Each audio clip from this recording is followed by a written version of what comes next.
Hello, I'm the Nostalgia Critic guy. Remember it so you don't have to. Hey everybody, it's January. You know what that means? Probably not, because I just made it up. It's Nickelodeon month!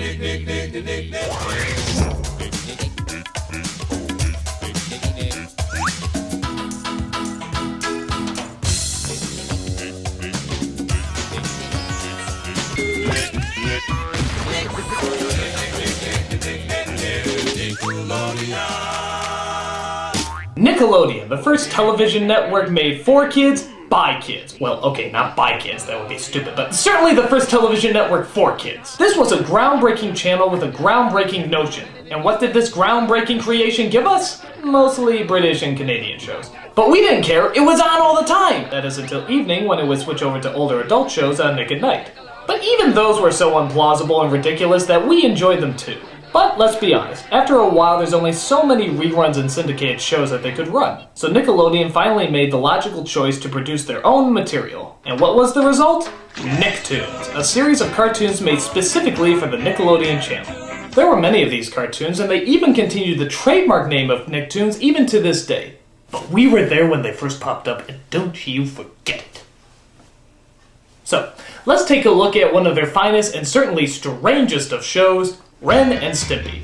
A lot of people had mixed feelings towards this cartoon, and there's a good reason. It's friggin' insane! Little made sense, and half the time the humor came from just how totally out of control and psychotic it was.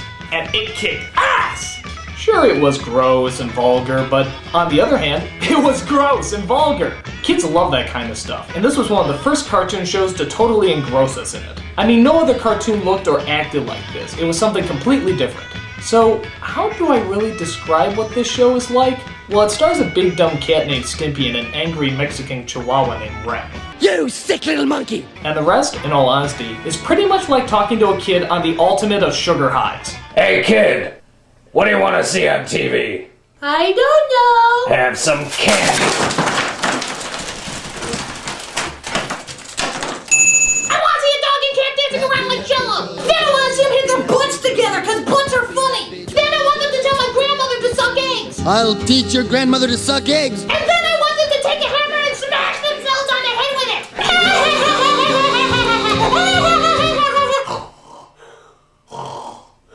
One of the biggest controversies about the show is whether or not Ren and Stimpy are gay. To which the creator of the show, John Kay, answered, I don't know, that's none of my business. To be honest, I already talked about this show before in one of my countdowns, so I'm not going to go into too much detail. But let's just say the show definitely knew how to capture the craziest side of our silliness. So, let's move on to Nickelodeon's other biggest hit, Rugrats. This was made at a more innocent time, where crawling babies were funny, men with purple hair was acceptable, and keyboard synthesizers seemed to rule the earth. The show was pretty much about babies. And that's it. It was pretty much just about babies. Adventure Home! So they dealt with tough, nail-biting dilemmas like, can't the dog come with us? Or, do we need to take a nap? Or, you want me to do what on there? They call it getting potty trained. Actually, this episode is probably one of the most famous, as it talks about what all little kids love to talk about, shitting. They're trying to make me use that instead of my diaper. Aw, that can't happen. Yeah, how's it gonna fit in your pants? Aw, this is just too precious. Maybe you could just stop pooping altogether. And that's just gross. Maybe you could put a lot of napkins in your pants and use them like a diaper. That's even grosser. Maybe you could poop in your room and hide it in your toy box. Okay, stop! Stop! Look, whether you call it poopy or poo-poo or whatever, it's still shit! You're talking about shit! Knock it off! You're grossing me out! Uh-oh. Oh, that's charming. They can't make me. I'm gonna wear my diapers forever, and nobody is gonna stop me. Don't worry, kid. When you get to be 80, you have to wear them again anyway.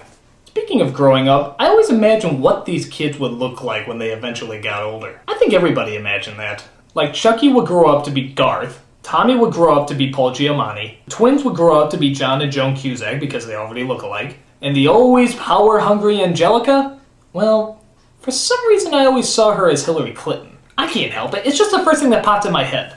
Actually, something I always noticed about these cartoons is that they always open in a strange way. That is, they usually do an extreme close-up of something and then eventually back off to show us what it is. That sounds fine and good, but what happens when the image almost looks perverted like this one?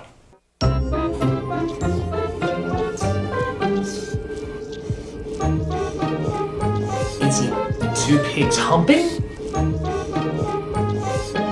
Is it the inside of a woman's... What is that? Oh, it's the inside of a dog's mouth panting. Duh! Though the other kids are cute, I guess, the one kid that everyone seems to remember is Angelica for being such a bratty little bitch. You little babies really make me laugh. Can I telephone? Ha ha ha ha ha. Don't you dummies know anything? Yeah, everyone remembers how harsh she was, but here's the thing. She's so mean that she's actually kind of creepy. Don't believe me? Look what happens when I put her face over these disasters.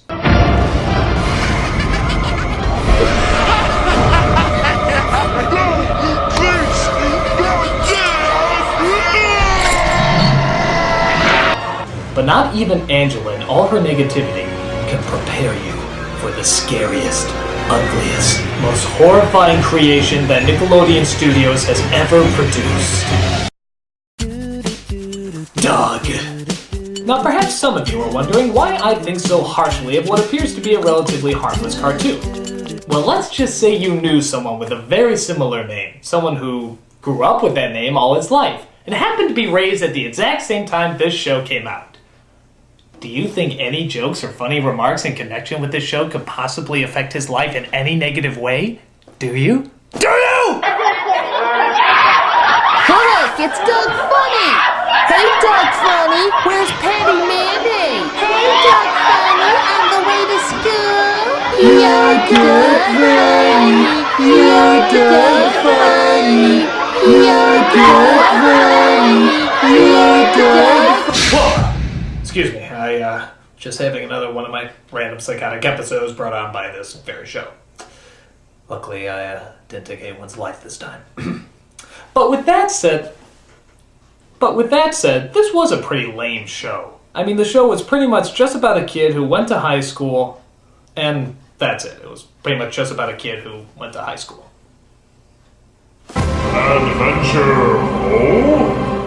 Doug, or Doug Funny if you want to know his full name, has some very odd friends like Mosquito Valentine, Bud Dink, his dog Porkchop, and Patty Mayonnaise. What is up with these names? What, you didn't have room for Johnny Picture Frame? Larry Toilet Paper? Or Susie Contraceptive? He spends most of his time going after Patty Mayonnaise because, well, she looks pretty. And apparently that's all he needs. Patty Mayonnaise. She's just as bland as I am. Also, what is up with everybody's skin color in this show? Did the town get infected by radioactive poisoning? Yo, man, let me take care of this. I never liked them blue people. On top of that, the music always sounds like it's literally farting out its soundtrack. Just listen.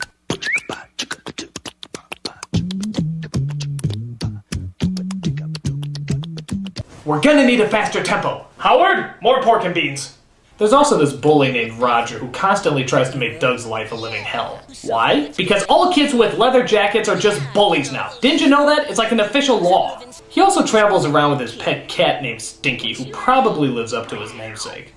This show is so unrealistic. I mean, what kind of boy would travel around with a cat, wear leather, cover his hair in gel, obsess over his looks, and constantly go after a submissive boy roughly his age? Oh. I think the best way to describe this show is that it's kind of like the early episode of The Simpsons. They're not funny, not well animated, and surround you in a world of awkward uncomfortableness. But whereas The Simpsons got funny, Doug just psychologically tortured me for life. I mean, psychologically tortured anyone named Doug for life. Nacho! Ah, Rocco's Modern Life. This show is kind of like Ren and Stimpy, except maybe a little bit more reserved and not quite as controversial. But it did capture a lot of the zaniness, as the show's main character was a tiny kangaroo with an Australian accent, who, for some reason, has a gigantic hole in his face. Must have been the battle of the boomerangs, koala bears, and wallabies. You know, the Great War of the Australian stereotypes.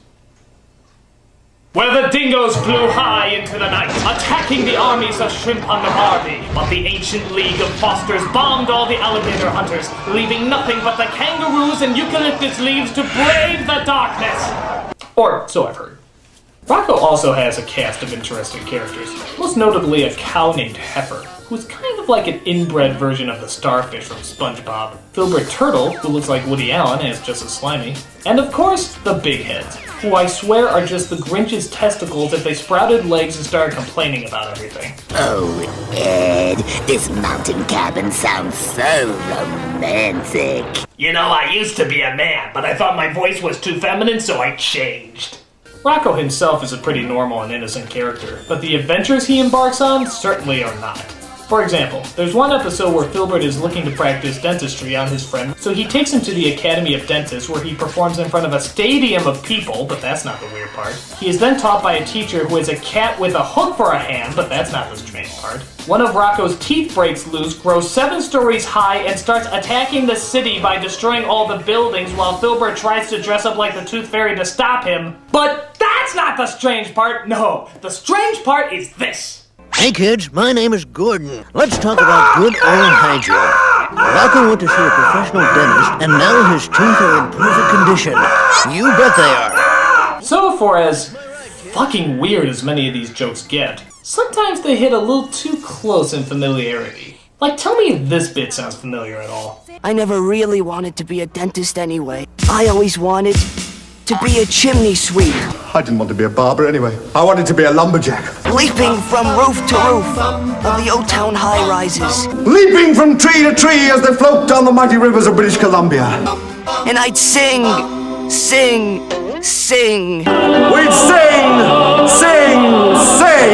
I mean, there's paying homage, and then there's just plain ripping off. And I mean it. These rip-offs of great comedians have to stop. Alright, enough is enough. This is the final. This is the very, very last straw. Well, at least we get some originality from the next show that popped up, Our Real Monsters. Now, I have to admit, I was just starting to get out of the Nickelodeon phase when this show came out, so I didn't watch much of it. But when I did, it was a pretty cool show. All the monsters look creative and have really funny and enjoyable personalities. The story was about an academy of monsters whose job was to go out into the world, scare the daylights out of people, and return back with their report of their progress. Gee, wouldn't it be horrible if some other successful studio pawned that off as their idea? Oh, bullshit! So in the lineup, you had Ickis, who kind of looked like the Noid from the Domino's commercials, Crumb, who looks like how most people look after laser eye surgery, just keeping it real, people, and Oblina, who kind of looks like Beetlejuice's dildo, if you had one. I guess she's supposed to have some sort of accent, but God help me if I can tell you which one. They've got to do something. If humans are not afraid of him, they could lose their fear of all monsters. It's like somebody said, this character has an accent. Oh, okay, what kind? Just an accent. They all have to work for their intimidating boss known as the Grumble, who I swear is the cartoon version of Tim Curry from Rocky Horror Picture Show. I'm just a sweet transvestite. The show was good, but I always had the feeling that some of these jokes had a double meaning. Like, listen to some of these lines and tell me if they sound decent to you. Have you forgotten why you're here? Our mothers and fathers loved each other very much, so they... The scare! They what? They what? If you see a monster, just say, Coochie Coochie Coo! Alright, nobody's going Coochie Coo around my monster. Aren't you supposed to use 2 fingers? Next cartoon. Alright, this is the last show I'm going to talk about because this is when I officially stopped watching Nickelodeon. I actually never saw a single episode of this show, but I know a lot of people did, so I decided to take a look at it. From what I can gather, it's a show pretty much just about a kid in the Bronx. And that's it. It's pretty much just about a kid in the Bronx. Adventure! It's a tough time where kids walk like they're at a production of West Side Story. Girls repeatedly shout the word Arnold for some strange reason. Arnold! Arnold! Arnold! And an army of boys against an army of girls ultimately results in the boys very politely stepping out of their way. I'm hyped! There's a boy named Arnold who is blessed without the pressures of having a personality. His best friend Gerald, the one black person that every white person claims to know. And then there's Helga, who's so tough that she actually names her fists. They're gonna have to answer to old Betsy. That's not so tough. I named my fist too. This is Glenda and Pancake. I know it doesn't seem very threatening, but when you look at the, Shut up! And they had to deal with tough, nail-biting city drama that everybody in the Bronx has to deal with. Like... We're stuck downtown, I'm a strawberry, and we don't have any Again? Even though Helga constantly makes fun of Arnold, she secretly has a crush on him that quite literally drives her to madness. Oh, my poor lost sweetheart. How I love you. And yet I hate you. And yet I love you. And yet I hate you. And yet I love you. We love Arnold. We love him so much. No, we hate Arnold. We hate him so much. Love, hate, love, hate. Also, maybe it's because I don't watch the show, but why does Arnold wear a plaid skirt? I mean, is it a kilt? Is it a jacket? Is he just an open transvestite? I mean, in Brooklyn, that wouldn't surprise me, but come on, how about a little clarification? Oh well, for whatever reason, I guess the show didn't seem that bad from what I saw. But sadly, I have reached my peak by this point. I had grown older and Nickelodeon cartoons no longer seemed to entertain me. It's strange to think that for all the loud and bizarre shows I remember, Nickelodeon actually had a lot of quiet and subtle shows as well. It was like the mood swings of children's programming. But we loved it, every last bit of it. Nicktoons were different, surreal, and one of a kind, making it a very memorable part of our childhoods. And trust me when I say I'm not really as bitter about the whole Doug show as I let on. I mean, it didn't leave nearly as bad a mark as you may think. Oh, the singing. It's coming back! It's coming back! Make it stop! Make it stop! Oh, all I had to do is ask. I'm the Nostalgia Critic. I remember... Nickelodeon!